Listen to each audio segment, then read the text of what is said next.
name is David Baer, spelled B-A-E-R. I'm the PIO for the Central Neighborhood Response Team, Central NRT. So to start off, OSP's here. You guys think of everything. The governor stepping in to help you guys out. I can't hear you. One more time? So with OSP finally here, biking around with you guys, yep. What do you make of that? State troopers here. You know, obviously that's something new. It's new to both us and to the state police. But, you know, so far this morning we did a briefing with them. We took them out to downtown, got them a cup of coffee, the kind of the Portland welcome, and they've been riding around, and so far it's been going great. Are they doing okay on their bikes? You know, some folks, maybe they haven't ridden bikes in a while, but, you know, it comes back to you. It'll be fine. So what will be the primary role with you guys as part of Bike Squad? Right, so Bike Squad in downtown Portland is only 4 individuals, and so having more than 4 officers to do high visibility enforcement and just be out in the community in uniform, being that visible crime deterrent, just really helps our capacity out. So those state troopers they're going to be walking and riding bikes with a member of Central Bike Squad in uniform in the downtown area. And how many will be joining you? You know, it depends on the day. You know, and they have staffing concerns just like we do.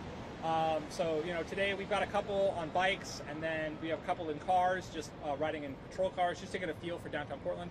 But going forward, we expect everyone to be on bikes with us, you know, 4 to 8 maybe. You know, it just depends on the day and what we have going on. And going forward, being able to have OSP help us with missions and, you know, investigative follow will be really helpful. I mean, what are you guys seeing on the streets right now that really requires their help? Well, again, there's only 4 people on Bike Squad. So, you know, Central NERT, there's a big ask for us to do all these things. Again, there's only 4 of us. So, you know, now that I'll have hopefully an OSP partner too, that allows us to kind of split the team up and focus on different areas of downtown, be more visible, cover more ground, and conduct more investigations. I want to backtrack off that question because it seems like the majority of the major crimes maybe are not happening in downtown. We think about homicides, maybe that's wrong, but what kinds of crimes would you guys be focusing on? Are we talking about drug use, petty theft, things like that? Like, what is the majority of the crime that you see as a bike officer? The majority that I personally see is that our concern is fentanyl dealing and the use of firearms regarding the fentanyl trade. But, you know, we're also looking for stolen cars that are out in the air. We're looking for no plated vehicles. We're looking for wanted persons from burglaries and robberies. You know, major crimes and homicide. They have people they're looking for they're on our list. So it adds extra help, extra manpower to again cover more ground to assist even other units with their investigations. How long are they going to be around for? Did they say? Or? They did not tell me. Have you seen other programs like this in other cities that you're trying to follow their mode of doing this with officers on bikes as opposed to officers on foot, cars? Well, I've been on a bike for 4 years now. You know, I worked bike afternoons when that was a thing before 2020. This is something new. I don't know if they're doing this in other cities. I just work here. What is it good to see this in collaboration a few days after we saw a major overdose multiple people here too? Right. You want to wait for this? Or, yeah. Sorry, I can tell it's... Yeah.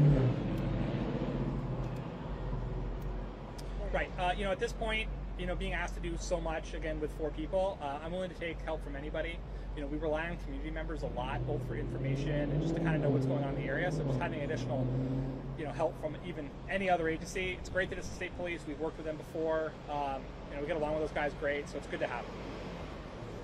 Can you talk a little bit about the obvious? They're on bikes. Yep. You're dealing with potentially armed suspects. Yep. How does that work from when you see somebody to being able to arrest them in front of you, put them on the back of your bike and take it to jail?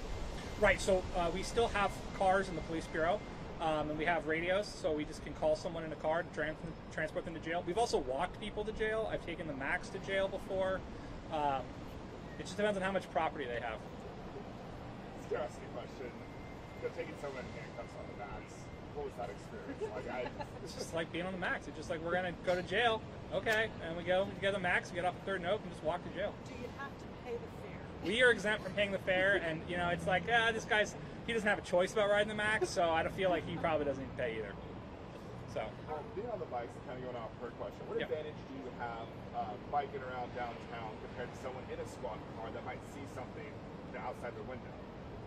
Well, you know, when you're in a squad car, people in squad cars on patrol are primarily concerned with what their computer says. The computer kind of tells them where to go. They respond to radio calls. They conduct, you know, all the non-emergency follow-up. When you're on a bike, you hear and smell and experience everything in downtown, so your awareness, I feel, my experience being on bikes for 4 years, goes up.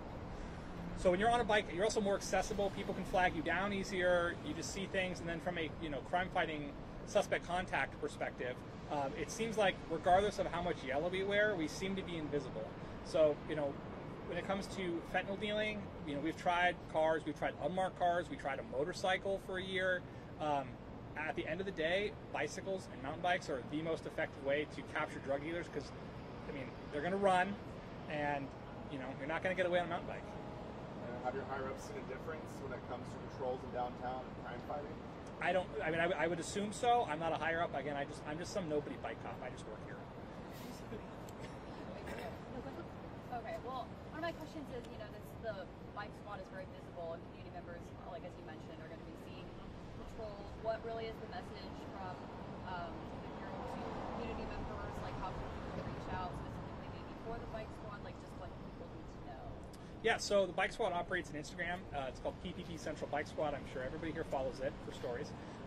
We respond to all the DMs. So if you have concerns about dealing in your area, we respond to people. People send us tips through Instagram. We're always available.